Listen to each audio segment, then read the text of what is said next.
किसी electronic circuit में कितने ओम का रजिस्टर लगेगा यह सबसे महत्वपूर्ण होता है। उचित मान का रजिस्टर लगाने पर ही कंपोनेंट प्रॉपरली वर्क कर पाते हैं।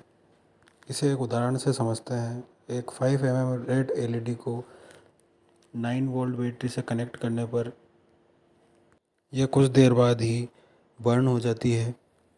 इसके बर्न होने की वजह डिफरेंट डिफरेंट एलईडी की डिफरेंट डिफरेंट वोल्टेज रिक्वायरमेंट होती है और इसे 20 मिली एम्पेयर की करंट रिक्वायरमेंट होती है। इसके बर्न होने की वजह हम मल्टीमीटर के द्वारा समझेंगे। मल्टीमीटर को मैं एलईडी और बैटरी से कनेक्ट कर रहा हूँ। इसे सिमुलेट करने के पश्चात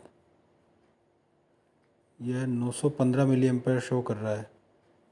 यह 915 मिली एम्पेयर मान एलईडी के लिए निर्धारित 20 मिली एम्पेयर मान से बहुत ज़्यादा है।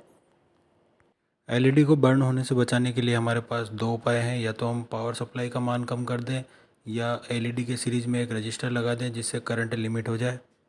यदि मैं एलईडी के सीरीज़ में 1 किलो ओम का रेजिस्टेंस ऐड करता हूं तो मल्टीमीटर हमें 7 मिली एम्पेयर करंट शो कर रहा है, लेकिन एलईडी अभी वीक ग्लो हो रही है। इसके लिए रेजिस्टेंस का मान 1 किलो ओम से कुछ कम करना पड़ेगा।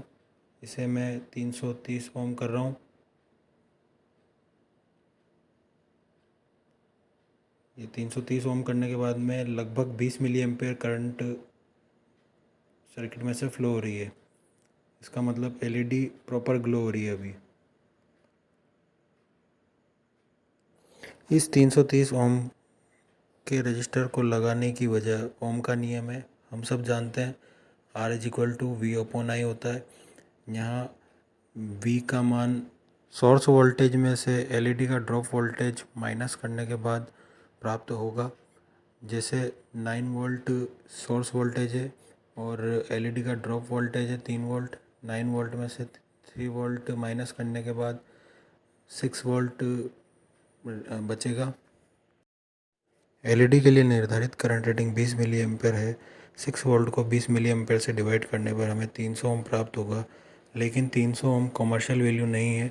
हमें मार्केट में 330 ओम का रेजिस्टेंस मिलता है, तो हम 330 ओम का रजिस्टर यूज़ में लेंगे। इसके लिए कैलकुलेशन इस तरह से है।